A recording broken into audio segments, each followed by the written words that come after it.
I feel like Barcelona just want to do this. You know, like I feel like they're like in the dressing room, let's just make this a little bit harder, fellas. Let's see if we can go 2, 3, maybe even 4-0 down and see if we can turn this around in the second leg. So, but I don't know if it's going to be as easy this time. And I say that with all due respect to PSG, 4-0 advantage, taking it back to the new camp, and Barcelona were just had a phenomenal comeback, historic.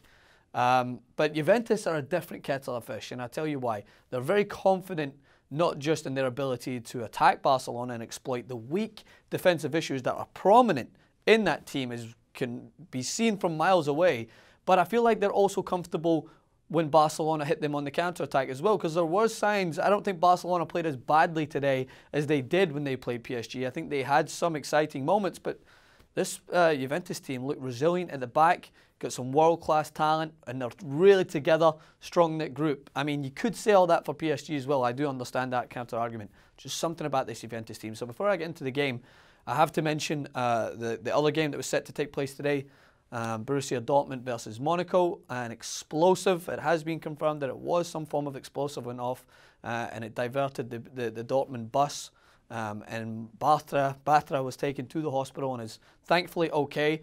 There's some flying reports around. There's one thing I do want to clarify.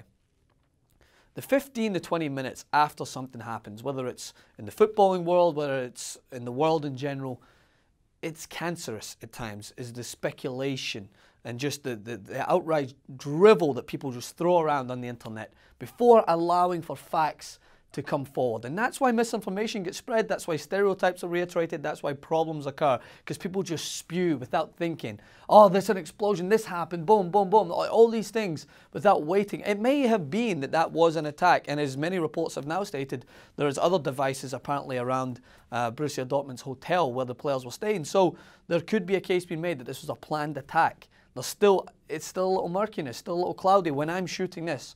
Some other information may come out and it may be clear that this was an attack. But when you go out 5 minutes after the attack and you start to speculate, you might not think that you're doing anything, but it's not just people, random people sharing their opinion. It's outlets that are actually out there plastering headlines. Dortmund bus bombed. Player in hospital.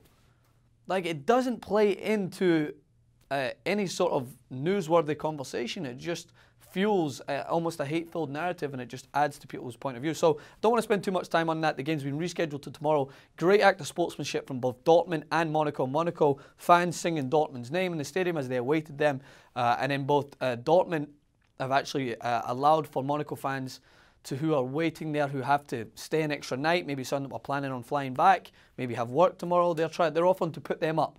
Dortmund fans are opening their doors to Monaco fans to come and spend the night free of charge, and I think that's a phenomenal act of sportsmanship from both clubs. Anyway, back to this game. Barcelona, they have some severe problems at the back. Sergio Roberto susceptible to beating one-on-one. It's no surprise that attacks came from the Barcelona's right-hand side. I think they sold Dani Alves too early. They're really paying the price this year, despite the fact that Sergio Roberto was the hero when he scored that goal against PSG. But they're so susceptible in the full-back areas. Ball cut back. Dybala, for his first, had way too much room in the box. It came another from the wide area, placed inside the box. He had the ability to turn, pick his spot. He's a real talent, there's no doubt. He's a real talent, but that talent has to be nullified if you want to have any chance of proceeding through. But Barcelona just stand off and allowed him to wander into the box for his second goal. Really poor defending, really easy for him to find space and tuck it away in the corner. Left foot, right foot, the kid's talented. He's going to go far, there's no doubt. And Barcelona, if they want to have any chance at the new camp, this is someone that will thrive in that bigger park, picking up those pockets.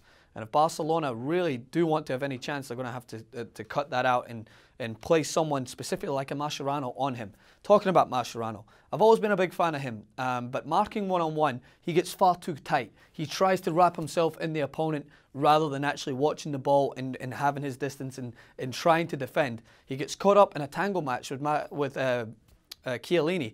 Chiellini evades him, puts his head on the ball, it's in the corner, great finish. Barcelona 3-0 down. It's a huge task. Just as big of an uphill task, I would say, as the PSG one, because this Juventus team, I think, are a little bit more experienced in the latter stages, as has been proven in the last few years.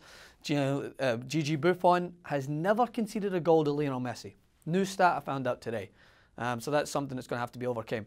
A quick note to Juventus, who I'm not rooting for them. I want to see Barcelona really push Juventus and see how far. But if you want to maintain, you have to play the exact same way you played.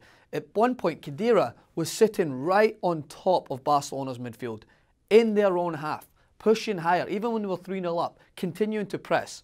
It's very similar to what PSG did. Verratti, Rabiot, Matuidi, they were constantly in Barcelona's half, pressuring, trying to put pressure on Barcelona, making sure that they did not have an easy outlet. And then when it came to the Nou Camp, they were sitting on their own box, just waiting for Barcelona to pepper them. Can't do that. Juventus should be watching tape as to the way Barcelona played against PSG. I'm sure they are. I'm sure preaching to the choir here. Allegri's probably like, okay, mate, don't worry, I've got this. I'm a very successful manager.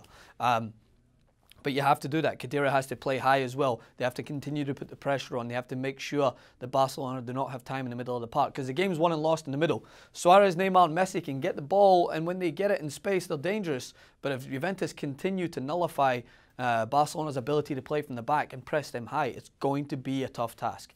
But I'm not going to sit here and say this tie is over, as I did not say it the last time. Juventus, Jason was in here telling me, PSG are through, this is all going down. And I never for one moment said this tie was over. You can go and watch back tape before. And that's why I think you're tuning into the right place to get the analysis here, because I will not state that this tie is over. There's still a lot to be played for. Hit me in the comment section below and on Twitter. Francis_Maxwell on Instagram, Francis M. Maxwell. I'll see you guys soon.